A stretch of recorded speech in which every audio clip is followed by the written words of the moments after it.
All right. Hello and welcome to Team One Take episode 6. We have a great guest, a content creator, a man that you've seen throughout the broadcast, of course, on the English side. It's going to be, of course, Sagi. How you doing today, my friend? Oh, not necessarily good because I have to talk to you. No, I'm doing great. I'm doing great. I'm doing great. And Well we're done. done. Well done. Goodbye. See you in the next Domestic. episode. No, I'm kidding. I'm like super stoked and happy to see you guys. It's been a while since Riyadh. Yeah, it's definitely been a while. I mean, obviously things have cooled down. You were talking about traveling elsewhere, also to another hot place. Where did you go? Oh, I went to Guangzhou and I went to Hong Kong just like last week. It was pretty cool. Like, aside from the place having no spicy food and having like very bad AC, other than that, it's pretty okay. Yeah, food is nice. Everything is like generally cheaper for the average Malaysian because it's like it's like what 1 to 1.6. Okay. Yeah, but you know, if you're a Singaporean or you're like from Americans, like two above me, yeah, you might be balling over there. No, we're not rolling in money, okay? Let me be very honest in that regard. But obviously, the FX rate does help in some fashion. But let's talk a little bit about the KPL. You guys both of you guys just casted the grand finals. How did that one go? And your thoughts just overall on the league? My goodness, I gotta say, okay, so if we were to compare like the entire esports ecosystem in terms of like the grand scheme of like how big their events is, right? I gotta say KPL is on a different level. Like, of course, filling up stadiums and just like having like crazy fans cheering for their favorite team. It's not just like AG that we saw in like KWC. It's like everyone has their like own big fan base from like different like content. I would say content is like regions in China. So it's like, wow. Technically, that schedule was like, okay, so week 1, I'll be in this stadium, in this state. Week 2, I'll be in this state. And the finals, I'll be in this state. So they keep constantly traveling and the fans travel with them. So it's like, wow. Yeah, I mean, they're so hardcore, right? And so everybody was like, you saw the stadium and it was almost like packed. But then, especially since it was the finals between these two, but then you saw that like in the series itself, AG was up 3-0. Then you had that singer come in and it was like this giant rock concert. I mean, they just had everything. They pulled out all the stops on this one. It was good, right? It was necessary actually because the series ended a little bit too early. We only had 5 games, right? 4-1, right? Yeah, 5 games. And it was very convincing wins. I think Shuai was just too good, dude. Immaculate. Yeah. Actually, going into that one, I mean, when they were up 3-0, then you saw the concert, and then Weibo Gaming won that game, that 4th game. And I was thinking, oh, comeback is going to be here. The Han Moon has been restored. Everything was going to be good to go. Like, I was expecting that. And then, but like AG, man, these guys, the absolute demons, so to speak, just taking down everybody at this stage. I think as of this point, even in like the KPL level, AG is a different type of monster because not many teams can win 7 championship titles per se. I think 8. Oh yeah, 8 championship titles. This was 8. But to win 5 consecutive ones back to back and not losing any BO7 in 2025, that is a very big, achievement. It's like not a lot of esports teams per se can actually accomplish it. Yeah, but I mean, they've obviously dominated, right? When it comes to these finals, obviously you're talking about like 5 in a row or whatever, but the fact that some of the series, they go the distance, right? They're not like 4-0 stomps that are just going through. They go 4-3 so that mentally that these guys are that resilience. They're able to play the late game and ensure that game 7 happens. But this is a team that's just like so used to winning. I mean, when do we expect any other team potentially to beat this AG squad? Soon is the proper answer because when there is like a super strong team in a specific region, for example, let's take HOK Global for example, right? So 2024 it was heavily dominated by BSE. Yeah, but in a year's time, another team came out of nowhere, be it like Twisted Minds, be it like OG, be it like currently Nova Esports, the best in Malaysia and global, right? So all these teams, esports is forever growing, so you'll always have this team that will catch up to you once you feel the feeling of being burnt out. So eventually, I don't know when, I feel like winning too much, compiling so much pressure on your shoulders just to keep on that win streak will come back biting you eventually for AG. I mean, that's just like an assumption, but mentally or logically wise, I think that is one of those reasonings that you can think of. Is like, will they ever be beaten? Probably. Is it soon? I don't know. But is it possible? Yeah, it's possible. Mm-hmm. It's interesting that you bring up the whole global platform on this one and talking about those MKL squads, because like if you're seeing BSE last year, they were completely dominating, but then come this year, they really haven't won. And I'm kind of thinking that it's like the global ban pick where, I mean, they can't play the same rosters all the time. They have to actually evolve. And then they've been kind of very pointed in terms of that. They have had somewhat limited success this year, right? I think there's no excuse. I think there's no excuse. No Okay, excuse, so regardless of global ban pick, right? I think this sets our title apart, across the board in terms of like, okay, we need you to be more proficient with the heroes and whatnot. But it does not excuse you from having the knowledge and the foundations of the game about making decisions. So was BSC a strong team? Yes, they were, but that's because everyone was so much weaker than them back then. Now it's just you have seen that actually they only know one version of the game, meaning they have this composition, looks good, we can play it as many times as we want, we will continue winning. But the moment you are questioned and asked, okay, let's change the way you play, change the style in which you have can win, then it looks like they're not so strong anymore. So it's about flexibility, about being able to adapt. And I think that is what makes a good champion team. So this state that they're in, I think it is well-founded. It is supposed to happen. They are not that strong. Okay. Your thoughts on that one, Saki?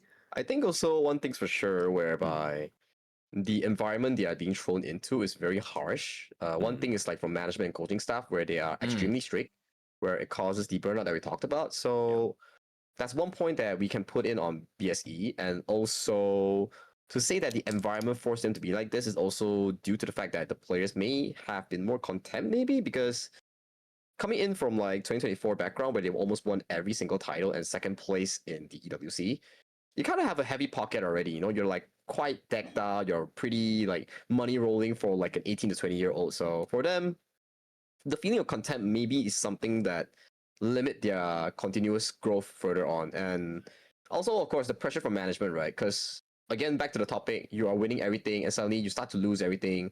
And then you just start getting questioned. And also, we know for a fact that BSC internal is not the best in terms of, how would I say, regulating these issues. We won't go too in depth into that because I think it's a bit PNC that we shouldn't be talking here. But of course, players subs in, subs out, the championship roster not having specific players like Xiang and JR right now in their official roster. So it kind of explains some form of like issues that may have happened to their roster prior to the 2025 season.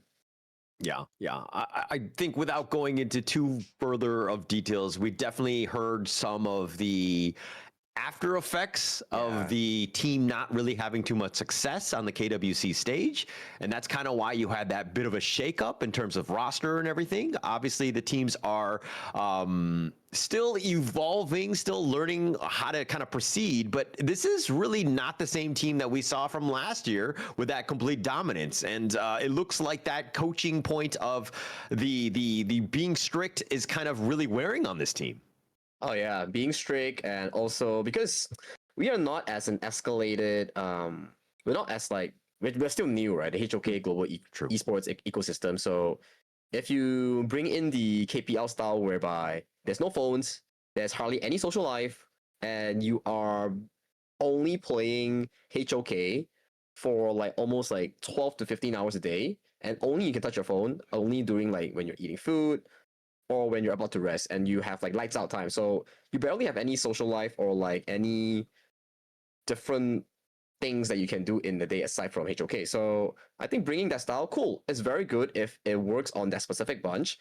But if that bunch of team or players do not adapt to that style properly or in the positive way, the mental wear out that they suffer will be something like what we are seeing on BSE.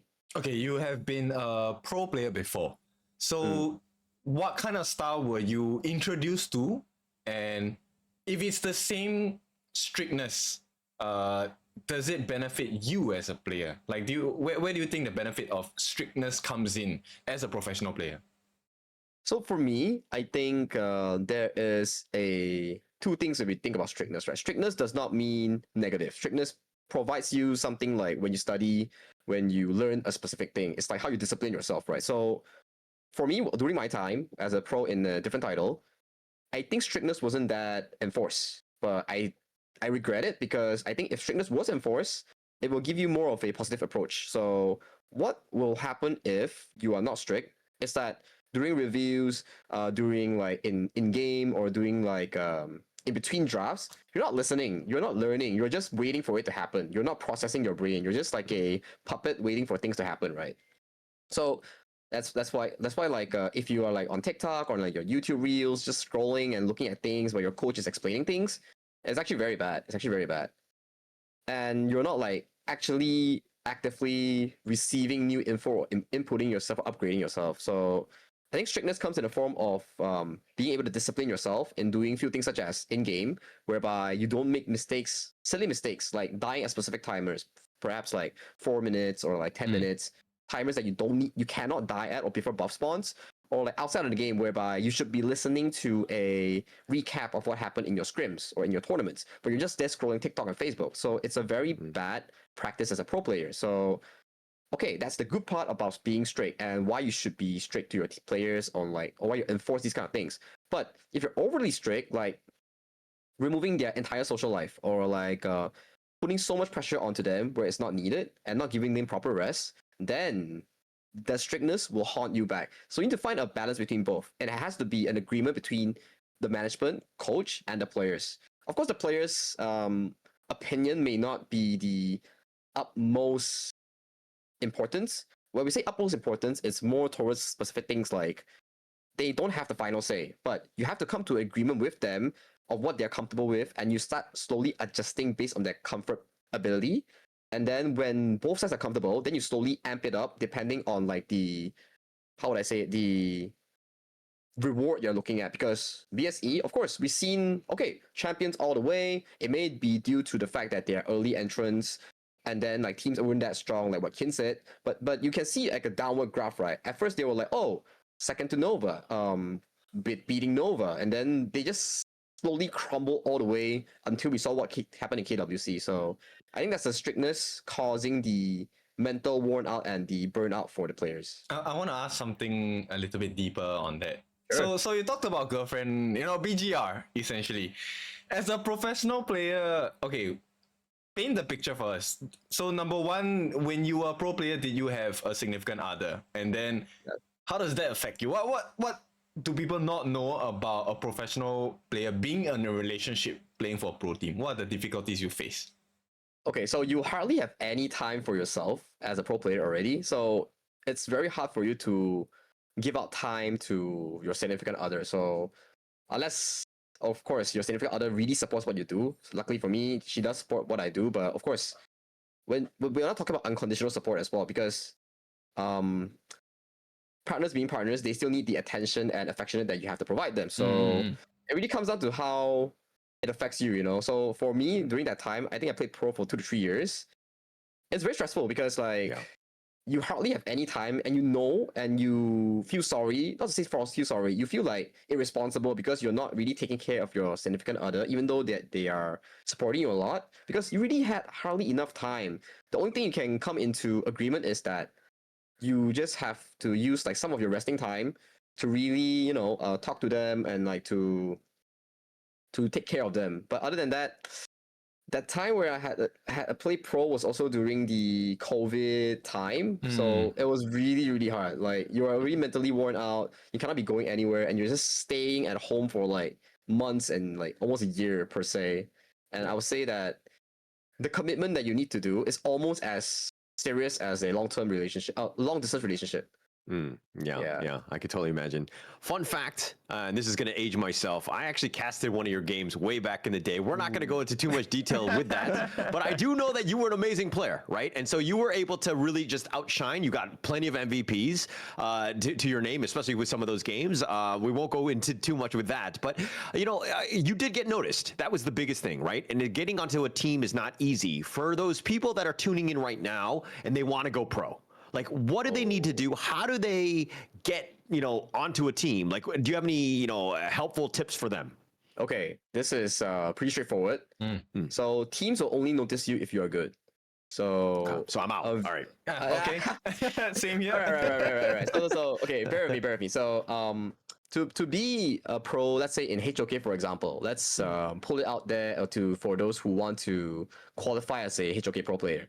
So number one, we talk about your role as a game, right? So whatever role you are, peak is the most important way to measure yourself as a new player. So you have no tournament experience, you have hardly any game experience per se in whatever tournament that you have or any other titles. So peak tournament in HOK is the number one factor that measures you as a player. Why? Because it's a solo mode.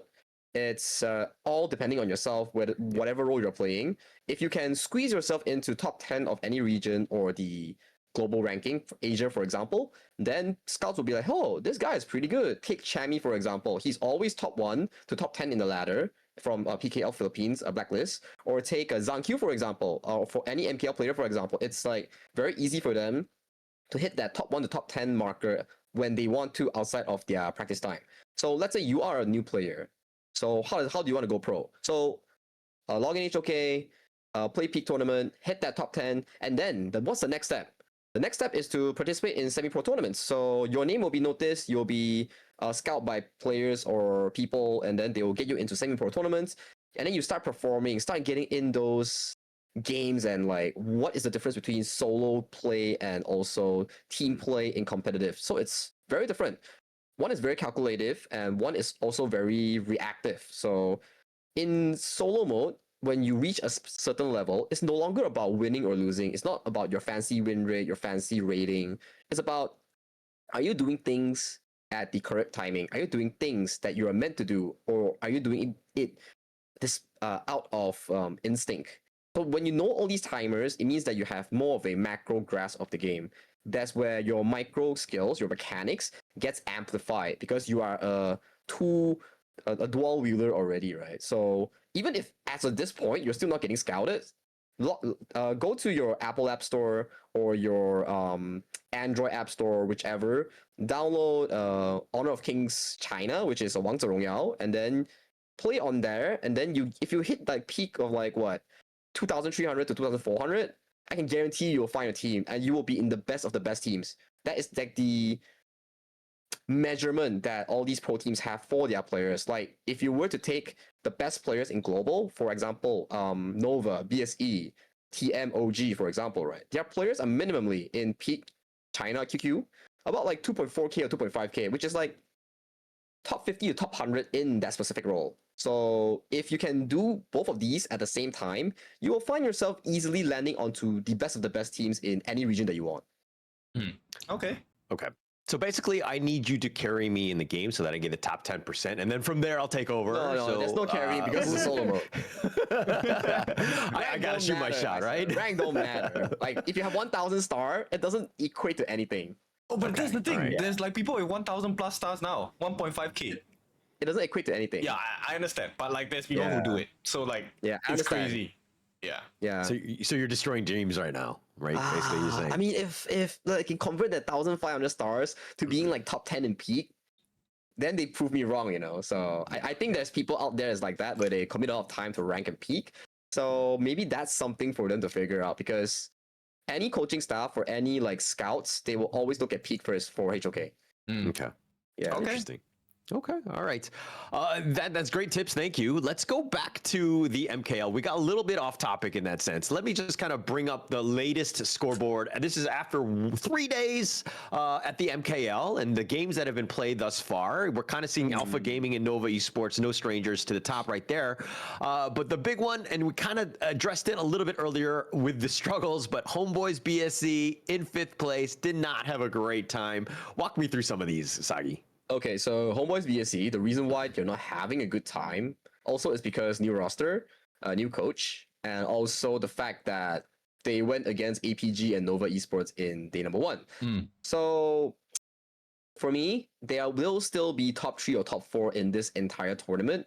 I'll rank them in like A tiers, right below Nova Esports. So HBSE being a fifth is just temporary, similar to Todak. Todak also has like an insane roster this year, this season in fall season, where they have like 4 decently placed pro players being from like different teams. For example, like a Secret, like Secret, like Nuo. You have like a O2 mid, which is like Care, and then your Clash lane is like Xuan, Xuan is a double N, not the Xuan from Nova. And then jungle is like an E-Star Pro, which is a KPL team's ex-jungler. So Toda is very stacked and is one of the teams that may be able to topple the usual three that we are seeing, which is Alpha Gaming, Nova Esports, and Homeboy BSE. So this season is very similar to last season, where the top 4 and the bottom 4, the gap is actually very huge. But PA Gaming, like, what do you think about them so far? Nope. The Just reason why lucky. they're even on top. No, it's not lucky. The wins that they delivered is very consistent. But the reason why they're 2-0 right now is also because that they fought like the weaker teams. Okay. Like, not to say like they fought like the weak ones, but they haven't fought at APG, Nova Esports, or Homeboy BSE yet.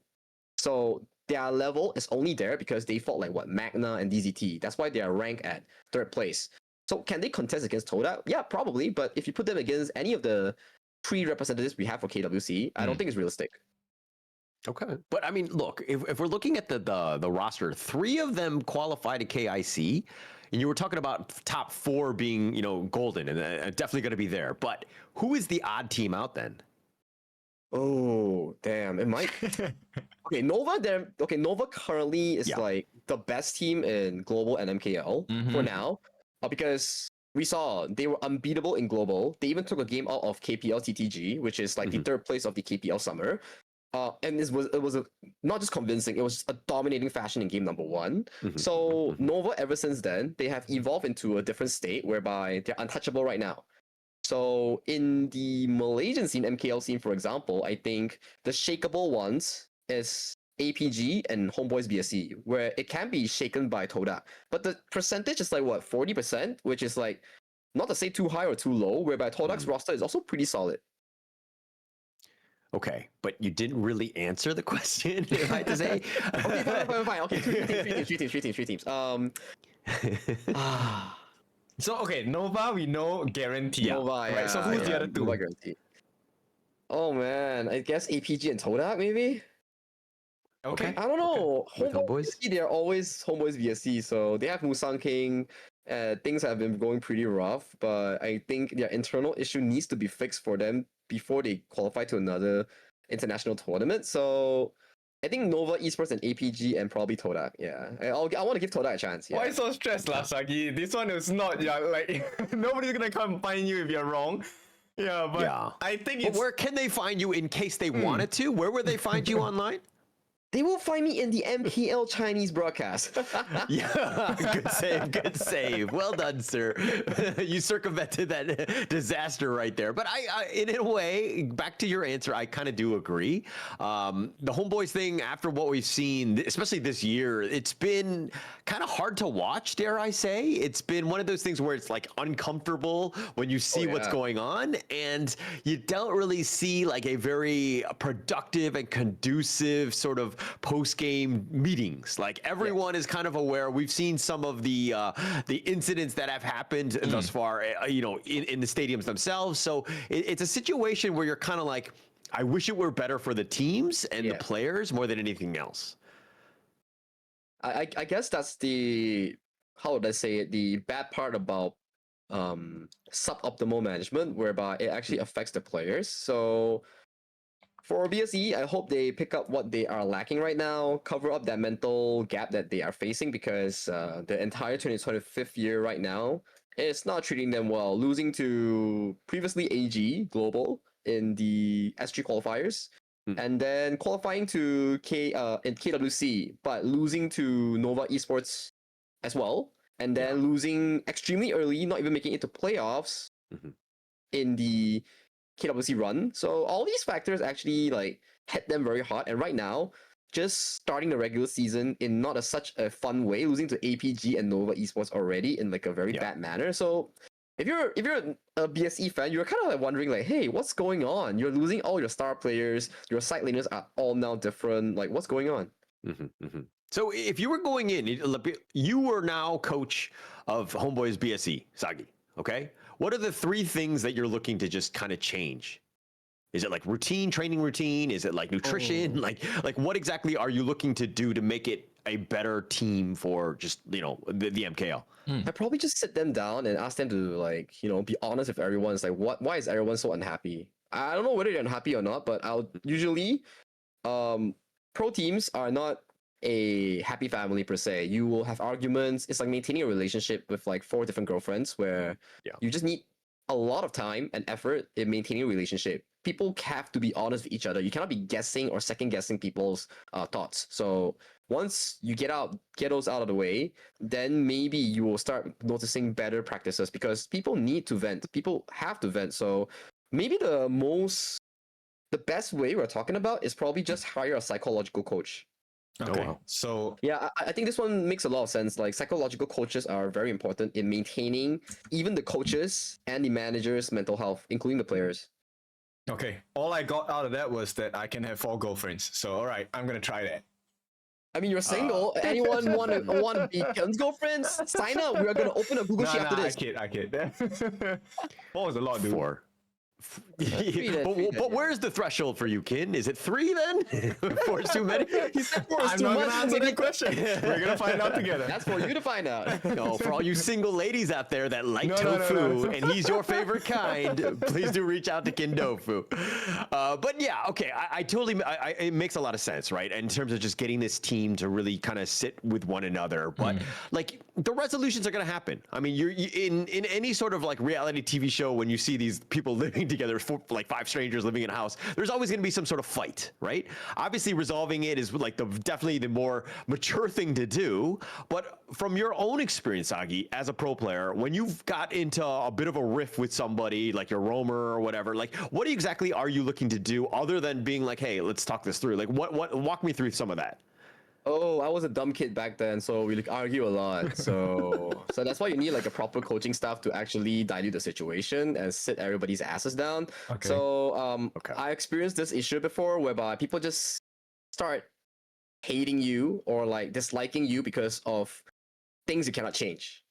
Right. So you have to accept people's flaws because no one is perfect, even like the best of the best teams. So once you accept those flaws and start having a much better positive mentality towards your teammates, then that's where you start growing as a team. So having a proper coach or a mental coach or even an analyst or anyone in your team that has like a bird's viewpoint and has like no bias is very important. I have another point that derives from that particular train of thought, but I want to ask some questions that I personally have been very curious. Sure. We've been in this esports journey for a very long time, right? Holler as well. But I never really got to know this. So as a professional player, do you come across a situation where good team synergy means that your players understand the game in the same way? So example, if to me is okay, a winning matchup is because my farm lane pick is stronger than theirs. And then for another player is maybe, it's because my roam likes to invade the jungle. So we have a good pairing. That's why our team composition is good.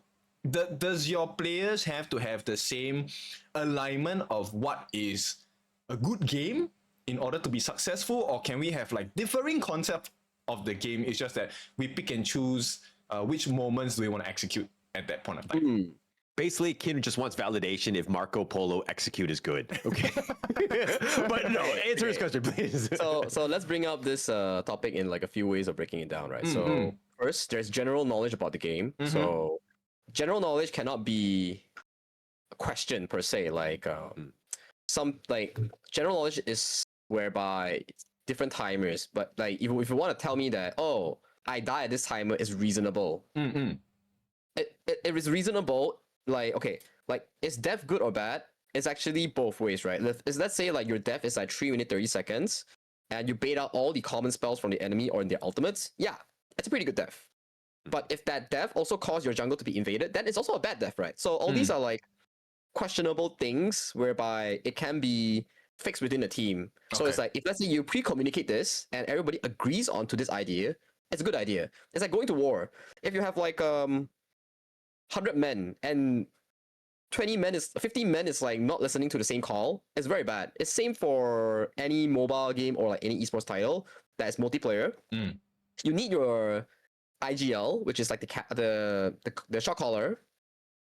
He has to be a good shot caller. Okay, that's like one of the prerequisite. And the second one is that the players must believe in him. Okay. Even if it's a bad call. Even if it's a bad call, he has to listen. Believe in him. I don't understand this because okay. So like this. Sometimes even in a pro team, in a strong team per se, people have different ideas of how a game works. Like how you mentioned, right? It's like, is it for the team or is it for myself? So like we talk about the SOP, the standard procedures, right? So certain things is like common knowledge that you don't have to shot call your team. So this is under the influence whereby all 5 players have the same view of the game. They are well knowledge on the game. They know what they're doing.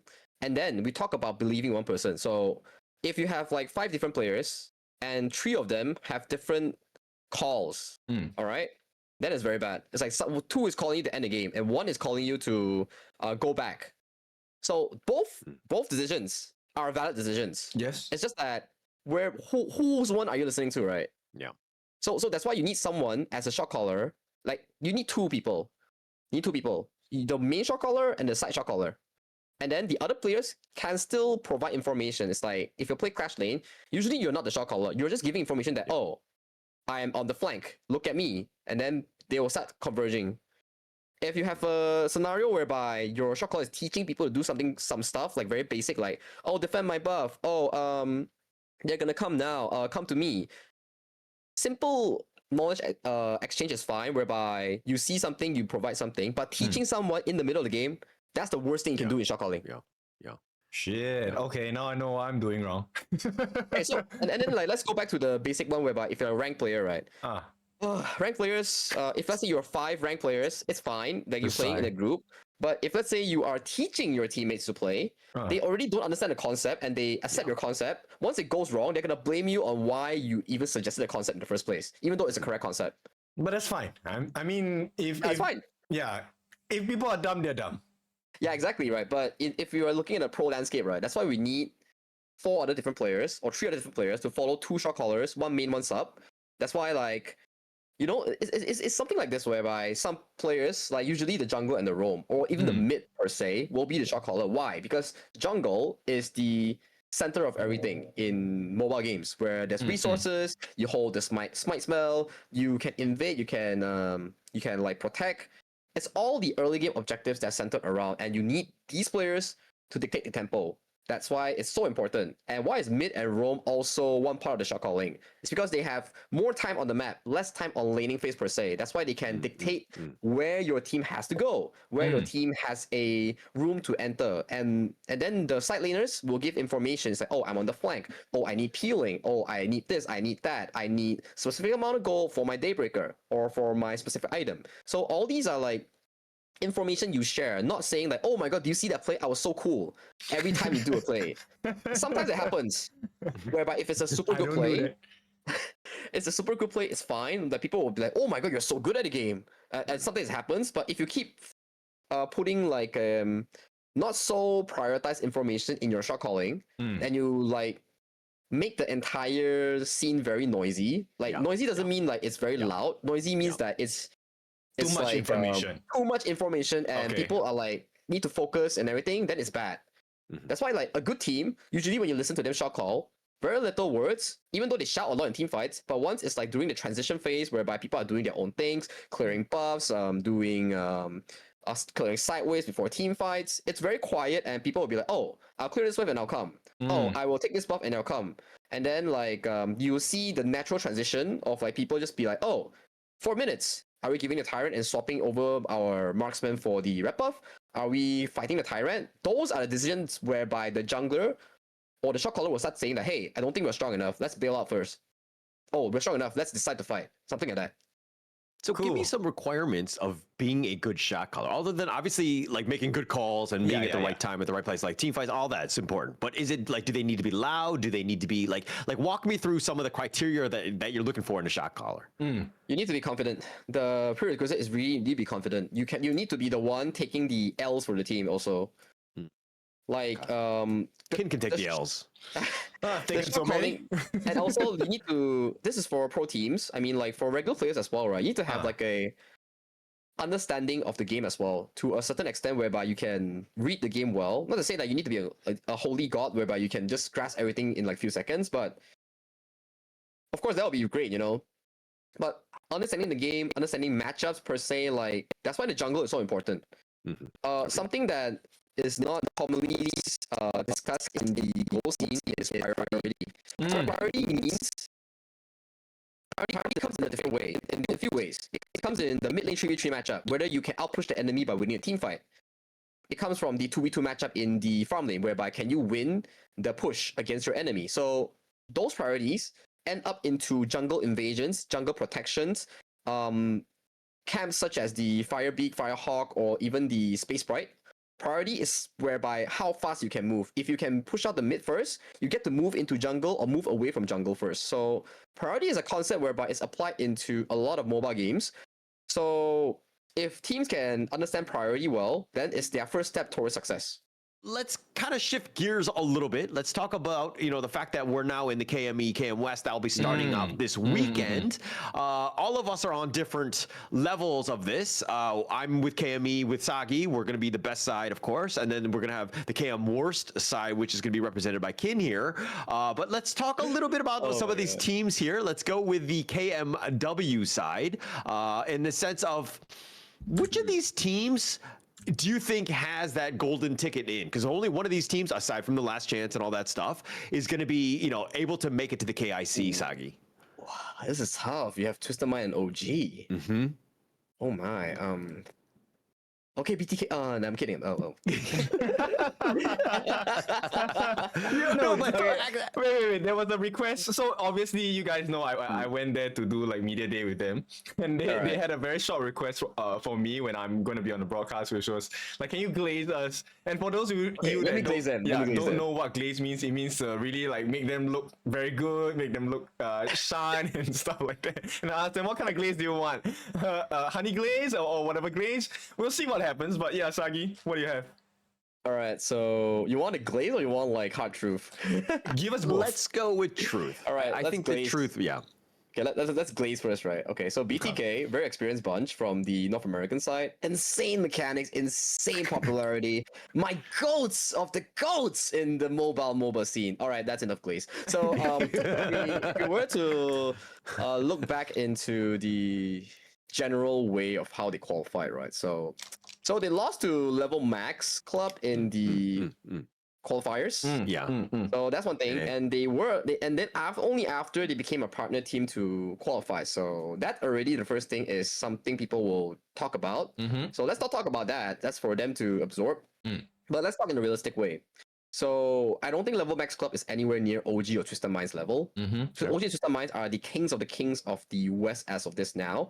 They're already like booked for the first and second place we're talking about, right?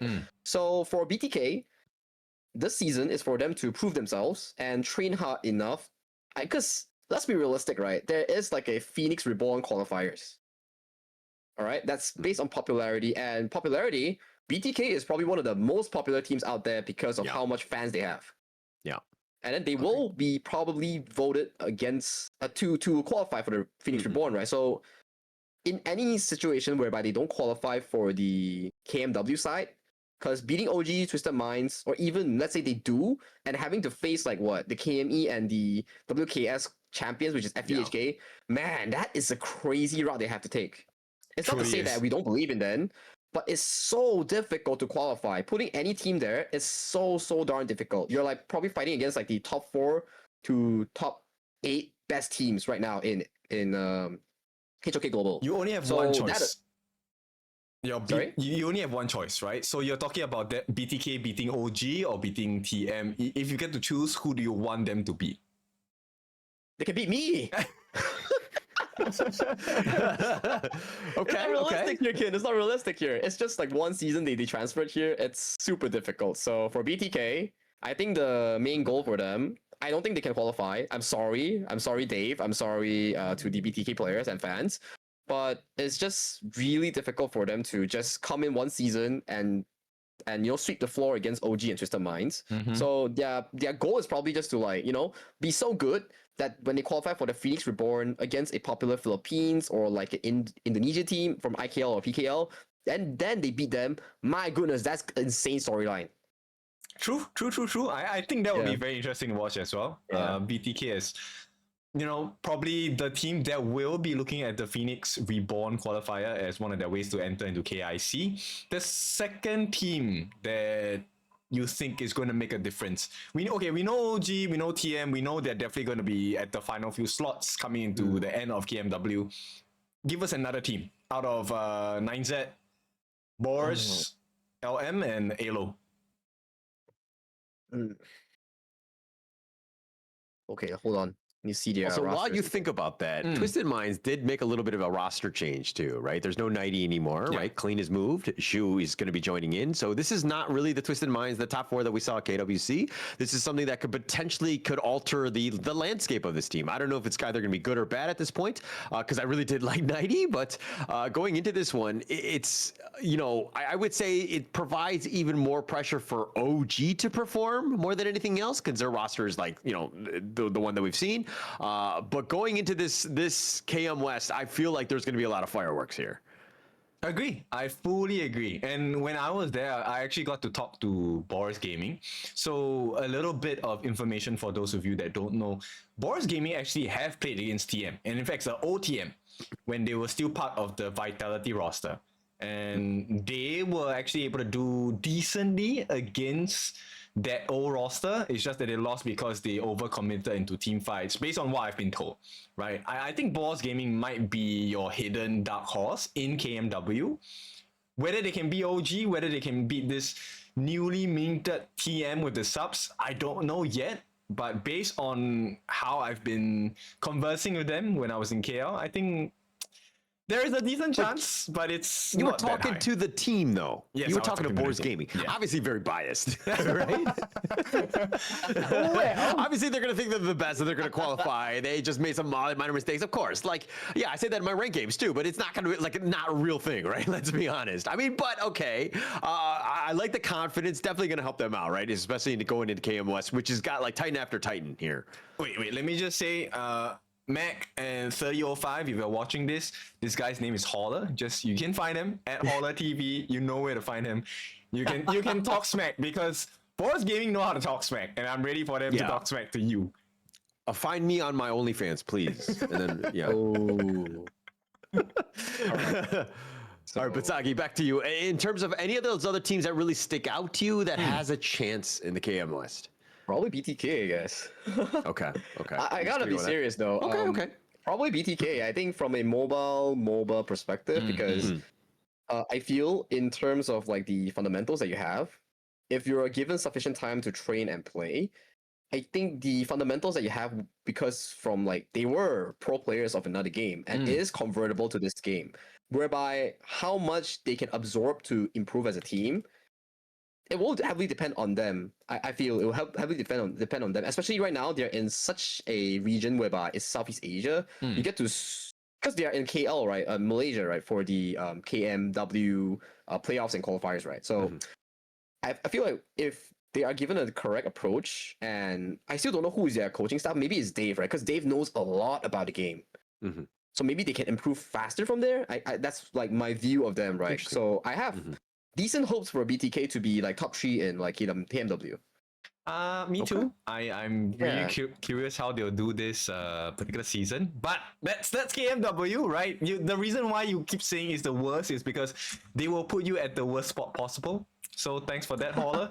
But KME, this is the one that we really want to talk about, because last season is very clear, right? Who the winner was. To us, it was always Longshim. This season, any changes for you guys? Oh, let's see. I gotta say though, Gen G, ever since their KWC performance, they are looking kind of hot, man. Yep. They're kind of hot, man. Yeah, so for me, Nongshim obviously is still top dog. The same roster, same everything. They learned a lot. Well, let's see. Obviously, I'm super disappointed with this team, right? I hope that they die. I do feel like they need to really step up in this one, right? To prove, again, that they're the top dogs, at least at KME, because they had a shellacking in terms of KWC. They did not do well. Genji Esports, this is one where I think had a noticeable change, right? Picking up Monto, I think, is going to be good for them as opposed to replacing Ray. Unfortunately for him, he's out.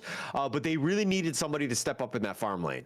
Apparently, he's number 1 farm lane from the MENA region. So I'm curious to see how he's going to do. I remember seeing like the what do you call that? The recruiting requirement for Genji's farm lane. I think it's like what 2,200 peak points in global or like Chinese server. So it's a pretty strict requirement, I gotta say. That's hard, right? Yeah, it's pretty hard, and we probably gotta like expect good things from Monto. So if the Monto effect comes into play, maybe they can topple Nongshim because Nongshim.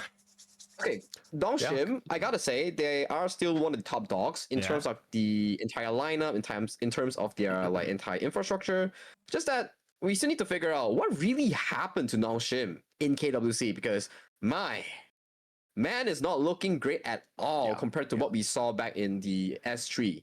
Too much winning. I'm gonna sum it up. Yeah, it's overconfidence. Right? They came in, they did so well in season 3, they dominated in KME, and then they were coming in, they were like, we're gonna be the top 8 guaranteed, we're gonna be just roll over these guys. But when they got there, they lost, they didn't know how to bounce back. And that was the biggest thing when you're talking about Twisted Minds and OG, is they had that rivalry, right? That kept them good. And there's a reason why they were top dogs, because they had to constantly evolve and to learn, right? And I think KMW, all the teams that survive out of that one are gonna be so much better than, dare I say, the KME here.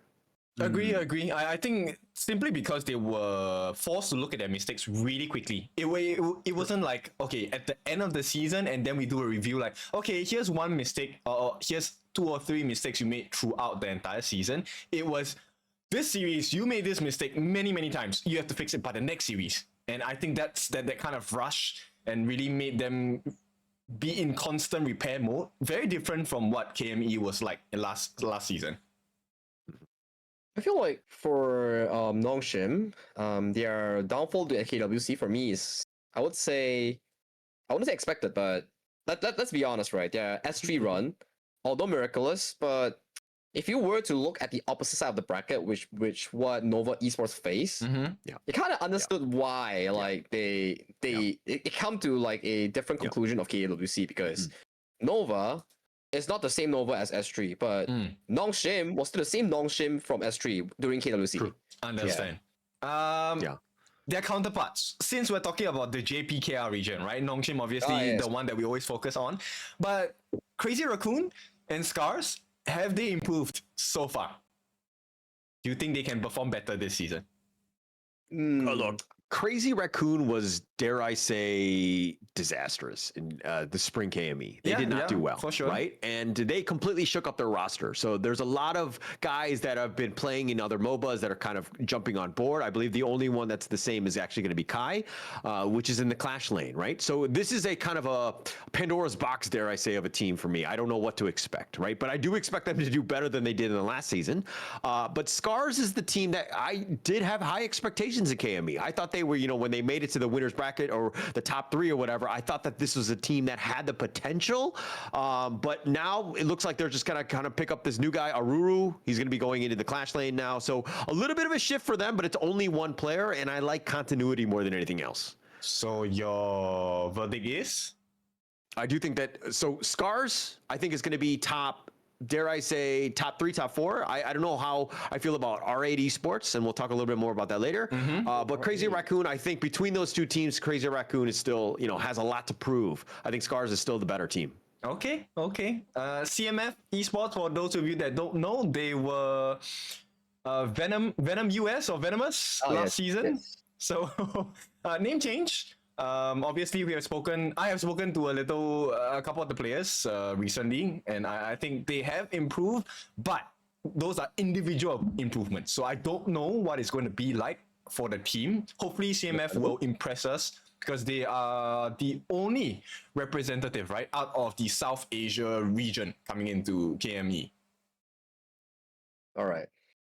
I want to put a focus on this team called R8 Esports. Okay. They were third place back in the spring, and right now they're bringing in a jungle import. Previously played for TES, a tier 2 team, I think. And TES is Top Esports. Top Esports, yeah, not the second tier team. KPL, yeah. Esports, Guxing. Guxing. Used to play for Team Secret. So, and I've heard good news about Ryoichi. This guy is actually pretty damn good in what he does. Yeah, he's good. So, R8 Esports, maybe, just maybe, this team has what it takes, you know? Because I see their lineup, it's like, man, that lineup's pretty good.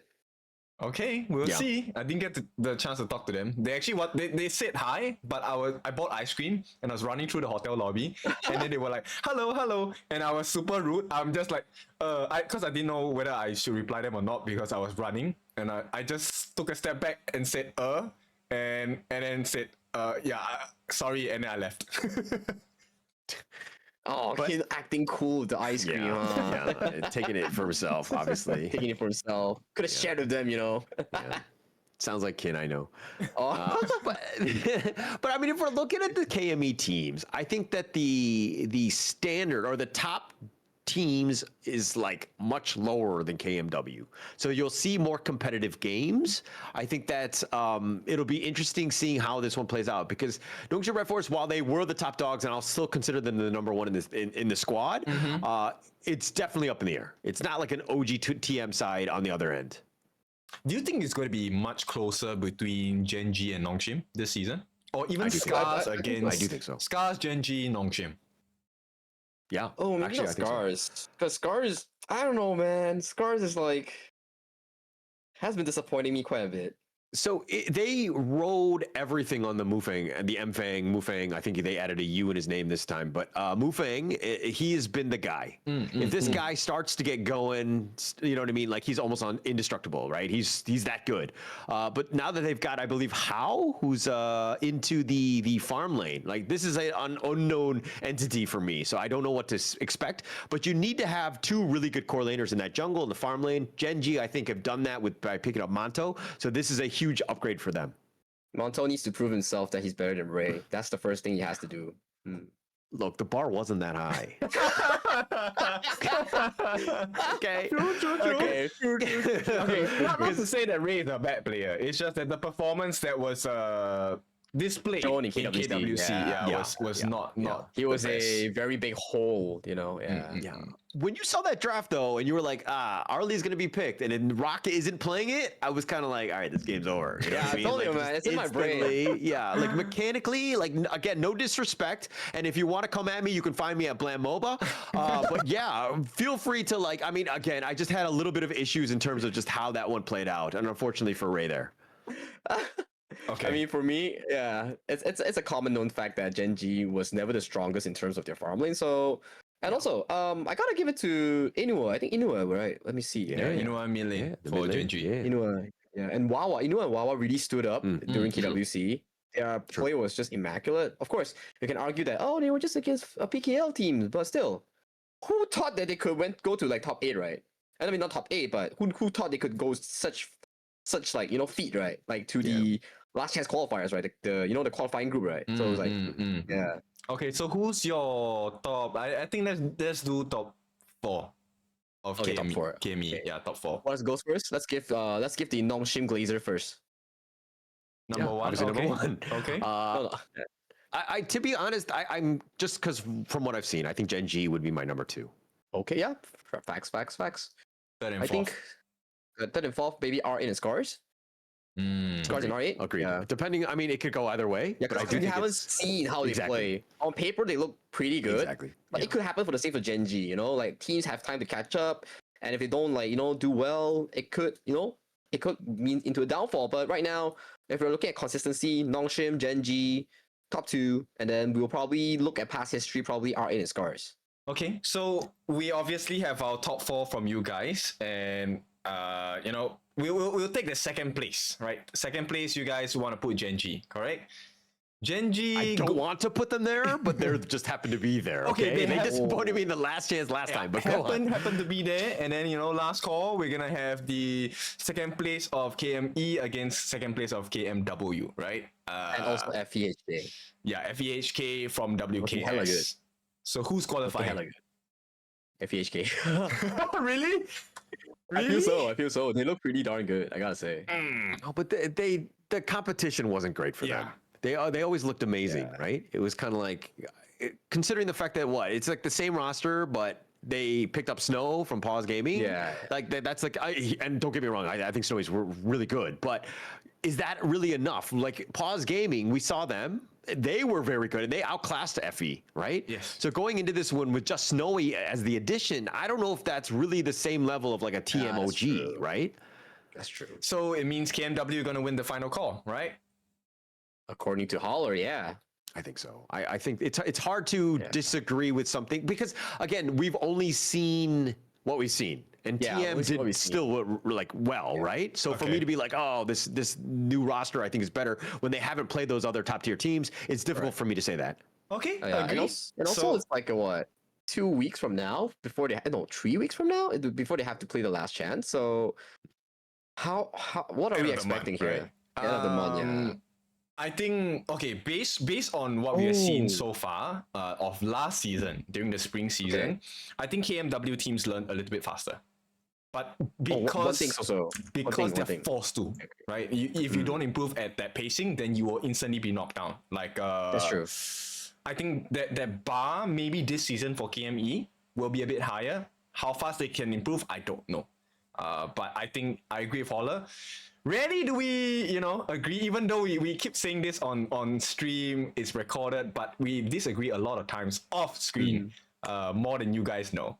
Yeah, so you're usually wrong. Like the divorced parents that I have back in Saudi, guys. Like I can't help out, I'm like the orphan, like they are like, you go follow dad, you go follow mom. No, we don't want you, and then they argue, It's always like that. Speaking of orphans, what happens to be your charity of the week?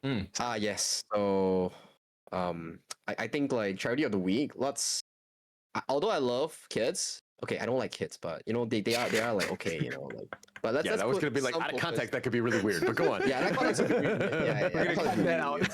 Cut that out. Okay, so I think let's put some focus on like the mental health organization. So let's put some, although it's not a lot, but let's put like some money towards them, because I do feel like mental health is something that needs to be focused on in terms of like esports, usual life, or anywhere, because it's everywhere. Depression kills people, and we've seen that before. So yeah, let's put in some on the mental health foundation. Okay. Yeah. All right. We'll have a link in the description below, so we'll have that so that everyone can donate. Of course, all of the donations for this week will be going towards mental health. Having played a lot of ranked games myself, my mental health is destroyed at this point. In tatters at this point. So I need all the help I can get. I will not be pocketing any of that money. It will actually go to the charity in, of course, Malaysia, which is where Sagi is going to be based. So thank you so much for that. But yeah, I think that's going to be ending it. One last question, though. Any final thoughts for you, Sagi? Final thoughts? It will be cool if we can meet again in one of the offline tournaments, be it like KIC Philippines. That will be what we will want to see each other at, Yeah. I me, not Kin, though, right? Regardless, I will be there. Right? Okay. Yeah, I will. If we're not sent there, I will take a flight there. It doesn't matter. But I have one important question, because we have asked this out of every single talent that has come on, and that is the next closest competition before KIC. So Nations Clash, right? Obviously, you represent the Malaysia region, right? Okay. I know what your answer is going to be. It's definitely going to be Nova, right? As the number one team of MKL. But I want you to give us a little bit of respects on the PKL, IKL sides. Who do you think one team from each region will be able to put up a challenge against Nova? I think in terms of PKL current standings, I think it will be Blacklist International. Like I've heard very good news of this team, just that they need to step up in terms of the international performance. So yeah, for sure. Blacklist, I hope to see you there in Malaysia. I will be there to see you guys. And also for the IKL side, things are getting a bit heated recently. So it's between Kagendra, Bigatron, and also Dominator. But Dominator seems to be in a slump right now ever since releasing Guiyu back to MKL. So I think the chances are between Bigatron and Kagendra. You know, let's go with Bigatron because they have Zankyu and he's kind of a funny guy. Yeah. He's hilarious. Do you ever it's expect hilarious. this, Holler? Kagendra being mentioned? Kagendra has what it takes. They can be. Oh, they were always wait. going to be the top dog in IKL. Wait, right? wait. Let's bring in a special guest. Visaka Esports. My Oh, boy yeah, Raven. yeah, man. Raven. Yeah. Raven is doing good. Raven's been pretty damn good. He's from Singapore and he's one of the veterans in any mobile title that you've seen. So I think even if he does not make it to the Nations Clash, I think he will be one of the hot talents out there in the next upcoming few seasons. Agreed. I feel I like think he he's will really change showing up. regions very soon. Yeah. You played against him in that Yeah. other game. Yeah. He was with the RSG. I know this. Yeah. Yeah. Okay. But yes. We were pretty 50-50 back then. Oh, wow. Okay, 50-50. Yeah. He's a pretty, like, I would say if you put him in a lane where it's like 1v1, he's very good at 1v1. Yeah, he's very good at 1v1. He's the best of Singapore, dare I say. Right? Really? Yes. No. Yeah, No. I mean, they are. I mean, in terms of a young, he's not young anymore. He's like what, 2001? I mean, like 2000. So Is that not young? What the heck? no. Okay. Let's not talk about age here. Let's just go on. Let's talk a bit about the average esports age right now in the whole world. That's popular sports. Esports age right now is sadly 16 to 24 being your retirement. Yeah. But yeah, even like after 24 you can still play, but like you'll be delegated to the roamer role or like places that you don't need so much mechanic. Why do you say that like roamer is a bad role? Because roamer doesn't need too much mechanics compared to like a clash jungle farm mid. It's a proven fact. Only on specific heroes there's like a requirement on that. But of course, and then also there's no laning. There's no laning as a roamer.